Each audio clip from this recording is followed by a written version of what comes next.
नमस्ते दोस्तों। आज से तकरीबन 4.5 बिलियन साल पहले हमारी पृथ्वी का जन्म हुआ था और तब से लेकर आज तक पृथ्वी पर तकरीबन करोड़ों बदलाव हो चुके हैं और दिन पर दिन बदलाव हो रहे हैं। आज जो पृथ्वी हम देखते हैं कुछ ऐसी नज़र आती है, जबकि वो फॉर्मेशन के समय कुछ ऐसी नज़र आती थी। आप इन दोनों में क्लियर डिफरेंस देख पा रहे होंगे कि इन करोड़ों साल में पृथ्वी पर कितने सारे बदलाव हुए। हमारे सौरमंडल में सिर्फ पृथ्वी ही ऐसा ग्रह है जिस पर जीवन पनप पाया, और सिर्फ जीवन पनपने के लिए हमारी पृथ्वी पर सबसे ज़रूरी चीज़ शामिल थी, जो कि है पानी। जी हाँ दोस्तों, आखिरकार पृथ्वी पर इतना सारा पानी आया कहाँ से? क्या पृथ्वी पर पानी पहले से ही मौजूद था? और क्या पृथ्वी के पानी के पीछे हमारे सूरज का हाथ है? और क्या ये थियरी सच है कि मीटियोराइट्स एंड एस्टेरॉइड्स की वजह से हमारी पृथ्वी पर पानी आया था? आज कुछ ऐसे ही साइंटिफिक जवाब देने की आपको मैं कोशिश करूंगा। अगर आप मेरे चैनल पर नए हैं तो मेरे चैनल को सब्सक्राइब कीजिए, साथ ही साथ बेल आइकन को भी दबा दीजिए। तो चलिए दोस्तों, आगे बढ़ते हैं इस साइंटिफिक जर्नी पर।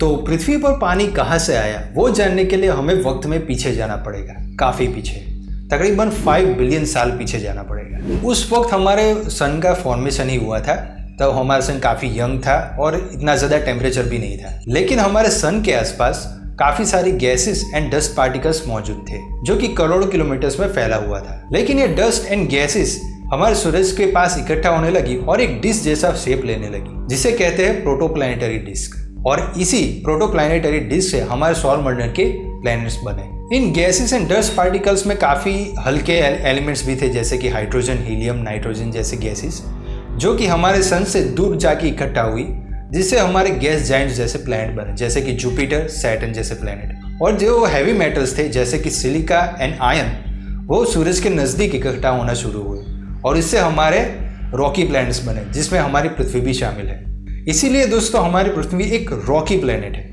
यानी कि हमारी पृथ्वी पर एक सॉलिड सरफेस देखने को मिल जाती है। इन करोड़ों साल में हमारे सौरमंडल में पहला पानी भी बना, जो कि हमारे सूरज से तकरीबन 2.7 से 3 एस्ट्रोनॉमिकल यूनिट दूर था, यानी कि हमारे एस्टेरॉयड बेल्ट के आसपास, जिसे फ्रोस्ट लाइन कहते हैं। इस फ्रोस्ट लाइन में काफ़ी सारा पानी क्रिस्टलाइज हो चुका था, यानी कि बर्फ में तब्दील हो चुका था। और आपको पता है कि हमारे जो एस्टेरॉयड बेल्ट है, जहाँ पर मीटियोराइट्स एंड एस्टेरॉयड देखने को मिल जाते हैं, वो हमारे मार्स एंड जुपिटर के बीच में है। एक एस्ट्रोनॉमिकल यूनिट की लंबाई तकरीबन हमारे सूरज और पृथ्वी के बीच में जो डिस्टेंस है, उसे एक एस्ट्रोनॉमिकल यूनिट कहते हैं, जो तकरीबन 150 मिलियन किलोमीटर्स के करीब होता है। और तकरीबन 4.4 से 4.5 बिलियन साल पहले, यानी कि हेडियन ईयन के समय, हेडियन ईयन एक स्टेज है पृथ्वी के इवोल्यूशन का। बेसिकली पृथ्वी के इवोल्यूशन को 4 स्टेज में डिवाइड किया गया है। इस स्टेजेस को मैं किसी और वीडियो में डिस्कस करूंगा। लेकिन हेडियन ईयन के समय एक मार्स के जितना बड़ा प्लैनेट हमारी पृथ्वी के आगे टकरा जाता है, जिसको नाम दिया गया था थिया। प्लैनेट थिया के टकराव की वजह से हमारी पृथ्वी का भूगोल ही चेंज हो गया था। ये टकराव इतना ज़्यादा विनाशकारी था कि हमारे पृथ्वी पर जो रॉक्स थे वो गैस बन के हवा में उड़ गए, पूरी पृथ्वी पर मैग्मा के ओशंस बन गए थे। और जो गैसेस निकली उसकी वजह से हमारे पृथ्वी के चारों ओर कार्बन डाइऑक्साइड बहुत ज़्यादा मात्रा में बन चुकी थी, और हमारे प्लैनेट के चारों ओर एक डिस्क बन चुकी थी डस्ट पार्टिकल्स और गैसेस की। अब सोच कर देखिए कि यह स्थिति कितनी भयानक रही होगी। पृथ्वी का सरफेस टेम्परेचर तकरीबन काफ़ी ज़्यादा बढ़ गया था, तकरीबन 2000 डिग्री सेल्सियस के आसपास हो चुका था। यह स्थिति तकरीबन लाखों साल तक चली। लेकिन हेडियन ईयन के अंत के समय हमारी पृथ्वी का टेम्परेचर काफ़ी ज़्यादा कम हो चुका था, और दोस्तों हमारी पृथ्वी के सरफेस पर नजर आता है ओशंस। जी हाँ दोस्तों, हेडियन ईयन के अंत के समय में हमारी पृथ्वी पर पानी आ चुका था। हेडियन ईयन के अंत के समय जो हमारी पृथ्वी पर ओशंस बने वो सुपर हीटेड ओशंस थे, यानी कि इसका सरफेस टेम्परेचर तकरीबन 230 डिग्री सेल्सियस था। इसकी वजह ये थी कि हमारे पृथ्वी का जो प्रेशर था, एटमॉस्फेरिक प्रेशर, वो तकरीबन 215 बार था, और हमारे एटमॉस्फेयर में कार्बन डाइऑक्साइड की मात्रा भी काफ़ी ज़्यादा थी। आप लोग सोच रहे होंगे कि इतने ज़्यादा टेम्परेचर पर तो पानी बॉयल हो जाता है, लेकिन इसका सिंपल सॉल्यूशन है दोस्तों। हम जानते हैं कि प्रेशर का बॉइलिंग टेम्परेचर पर काफ़ी ज़्यादा असर होता है, पानी पर भी प्रेशर का काफ़ी ज़्यादा असर होता है। जैसे ही हम एटमॉस्फेरिक प्रेशर बढ़ाते हैं पानी पर, उसका बॉइलिंग टेम्परेचर भी अप जाता है। इसी तरह हम एटमॉस्फेरिक प्रेशर घटाते हैं तो बॉइलिंग टेम्परेचर भी नीचे जाता है। अगर आप पानी को माउंट एवरेस्ट पे जाके बॉईल करेंगे तो तकरीबन 68 डिग्री सेल्सियस पर वो बॉईल होना शुरू हो जाता है। इसी वजह से हमारा जो पहला ओशन था वो काफी ज्यादा सुपर हीटेड था।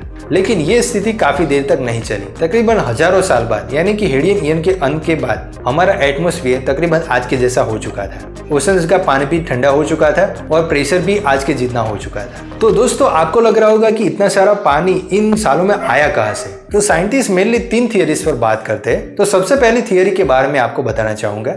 जब हमारी पृथ्वी प्लेनेट थिया से टकराई उसके आसपास के समय ही जुपिटर था वो इनर सोलर सिस्टम के करीब आया था। उसकी वजह से जो उसके आसपास जो मीटेरॉइड्स एंड एस्ट्रॉइड्स थे और उसी के पास फ्रोस्ट लाइन थी। तो एस्ट्रॉइड्स जो एस्ट्रॉइड बेल्ट में थे वो फ्रोस्ट लाइन के संपर्क में आए और वहां पर जो बर्फ थी वो एस्ट्रॉइड्स पर आके टकराई और एस्ट्रॉइड्स के साथ केमिकली बॉन्ड हो गई। और जो जुपिटर इनर सोलर सिस्टम में आया था उसके साथ काफी सारे एस्ट्रॉइड्स, लाखों या करोड़ों की संख्या में एस्ट्रॉइड्स हमारे इनर सोलर सिस्टम में आए थे और तकरीबन लाखों साल तक हमारे पृथ्वी पर आकर टकराए थे। एस्ट्रॉइड्स भी काफी डिफरेंट टाइप्स के हो सकते हैं, जिसमें से कार्बोनेसियस कॉन्ड्राइड्स एक ऐसे टाइप के एस्ट्रॉइड है जिसमें पानी काफी ज्यादा मात्रा में पाया जाता है।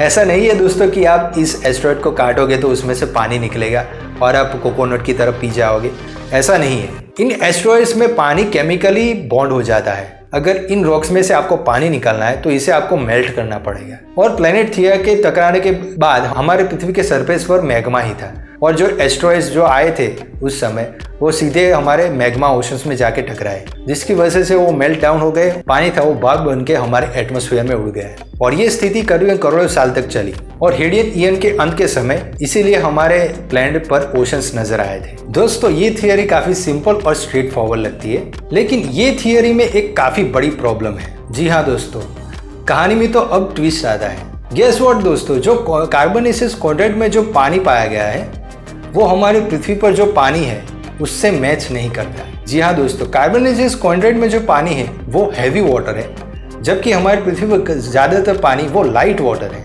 पानी बनने के लिए मेनली 2 इंग्रेडिएंट्स की जरूरत पड़ती है, एक है ऑक्सीजन और दूसरा है हाइड्रोजन। हमारी धरती पर ऑक्सीजन भरपूर मात्रा में है, लेकिन हमारी धरती पर हाइड्रोजन काफी कम मात्रा में पाया जाता है और ज्यादातर हाइड्रोजन है वो हमारे इनर सोलर सिस्टम से काफी ज्यादा दूर है, जैसे कि जुपिटर, सैटर्न जैसे प्लैनेट्स पर हाइड्रोजन काफी ज्यादा मात्रा में पाया जाता है। Heavy water and light water में कोई डिफरेंस नहीं है, सिर्फ हाइड्रोजन में डिफरेंस है, क्योंकि मेनली हाइड्रोजन के 3 आइसोटोप्स पाए जाते हैं, ड्यूटेरियम, ट्रिटियम एंड हाइड्रोजन शामिल है। और हमारे यूनिवर्स में मेनली की जो हैवी हाइड्रोजन है जिसे ड्यूटेरियम कहते हैं वो बिग बैंग के समय बना था। ड्यूटेरियम के न्यूक्लियस में 2 प्रोटॉन्स पाए जाते हैं, जबकि हाइड्रोजन के न्यूक्लियस में 1 प्रोटॉन पाया जाता है। और जो हमारे कार्बोनेसियस कॉन्ट्रैक्ट में मीटियोर्स के जो पानी मिला है वो ड्यूटेरियम से बना हुआ है, यानी कि वो हैवी वाटर है। हमारे पृथ्वी के जो ओशंस में पानी है वो भी ज़्यादातर हैवी वाटर है, लेकिन वो इतना ज़्यादा हैवी वाटर नहीं है। गेस व्हाट दोस्तों, जो हमारा क्वेश्चन था वो वहीं आके रुक गया कि आखिरकार पृथ्वी पर पानी आया कहाँ से। साइंटिस्ट दूसरी थियरी ये सजेस्ट करते हैं कि पृथ्वी पर पानी उसके फॉर्मेशन के कई अर्ली स्टेज में आ चुका था और जो प्लेनेट थिया नाम का प्लेनेट टकराया था उसकी वजह से हमारे पृथ्वी पर पानी आया होगा। उसके काफी सारे एविडेंस मिले हैं, जैसे कि ग्रीनलैंड में यूसिया ग्रीन बेल्ट की नाम की एक जगह है जहां पर एक बेसाल्टिक रॉक्स मिले हैं जो कि बने थे पानी के संपर्क में आने से, और ये रॉक्स तकरीबन 3.8 बिलियन से 4 बिलियन साल पुराने हैं और ये रॉक्स पानी के संपर्क में आए थे, इसीलिए कह सकते हैं कि तकरीबन 4 बिलियन साल पहले हमारे पृथ्वी पर पानी मौजूद था। और इतना ही नहीं दोस्तों, कनाडा के क्यूबेक में भी ऐसे रॉक्स मिले हैं जो कि 4.1 बिलियन साल पुराने। नासा के अपोलो 15 एंड अपोलो 17 में से जो मून के सैंपल्स हम धरती पर वापस लाए थे उसमें भी पानी के ट्रेसेस पाए गए हैं, और इससे भी पता चलता है कि हमारी धरती पर प्लेनेट थिया के टकराने से पहले से ही पानी मौजूद था। और ऑस्ट्रेलिया के हेडियन ईयन के समय के जो रॉक्स मिले हैं उसकी स्टडी से पता चलता है कि करीबन 4 बिलियन साल पहले भी हमारी धरती पर टेक्टोनिक प्लेट्स मौजूद थी। अगर ये दोस्तों सच है तो ये एक पैराडॉक्स हो गया। मैंने जो आपको पहली थियरी बताई वो थी कि हमारा पृथ्वी सुपर हीटेड हो चुकी थी, उसके बाद कूल डाउन हुई, एस्ट्रॉइड्स की बारिश हुई और हमारी धरती पर पानी आया।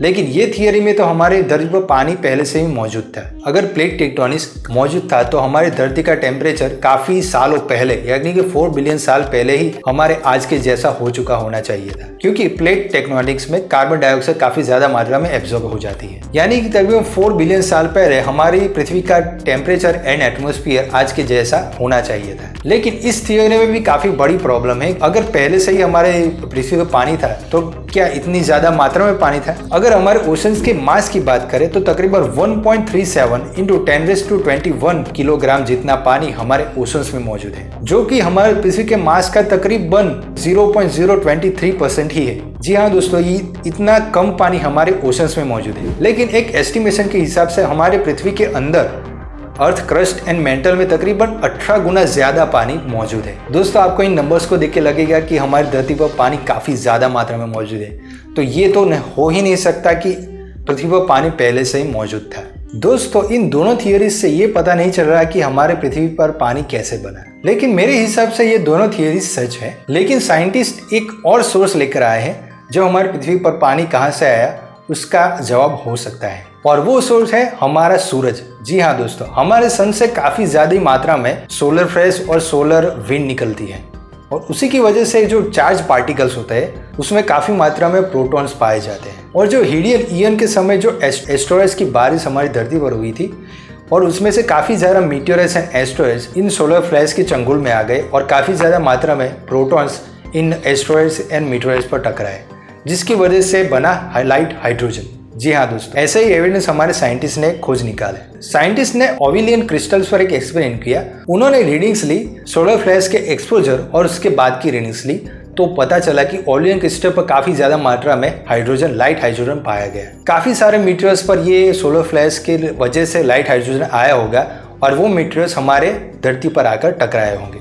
इसीलिए हमारे धरती के अंदर जो पानी पाया जाता है वो काफी लाइट होता है, और जो हमारे ओशंस में जो पानी है वो हैवी वाटर है। दोस्तों, इन तीनों थियरीज को कंबाइन करके कंक्लूजन निकाले तो मेरे हिसाब से धरती पर पानी जो आज मौजूद है वो किसी भी एक सोर्स से नहीं आया है, यानी कि धरती पर पानी जो मौजूद है वो मल्टीपल सोर्सेज से आया है। ये बात तो सच ही है कि मल्टीपल सोर्सेज होने ही चाहिए, क्योंकि इतना सारा पानी धरती पर पहले से मौजूद होना वो एक इम्पॉसिबल बात है। और मेरे हिसाब से तीनों ही थियरीज काफी हद तक सही हैं। हाँ, इन थियरीज में काफी सारी प्रॉब्लम्स है, जैसे कि कार्बोनेसियस कॉन्ड्राइट्स जो हमारे पृथ्वी पर टकराए थे उसकी जो टाइम लाइन है वो अभी भी क्लियर नहीं है, और जो सोलर फ्लैश और सूरज की वजह से हमारी धरती पर पानी आया उसके भी टकराव की जो टाइमलाइन है वो भी ज़्यादा क्लियर नहीं है। दोस्तों, अगर आपने वीडियो यहाँ तक देखा है यानी कि आपको ये वीडियो इंटरेस्टिंग लगा है, तो दोस्तों ये काफ़ी ज़्यादा फैसिनेटिंग और लंबी जर्नी थी हमारे पृथ्वी पर पानी कहाँ से आया उसकी। लेकिन ये बात तो तय है कि हम जो आज पानी यूज़ करते हैं, रोज़ बरोज़ हमें पानी यूज़ करना पड़ता है,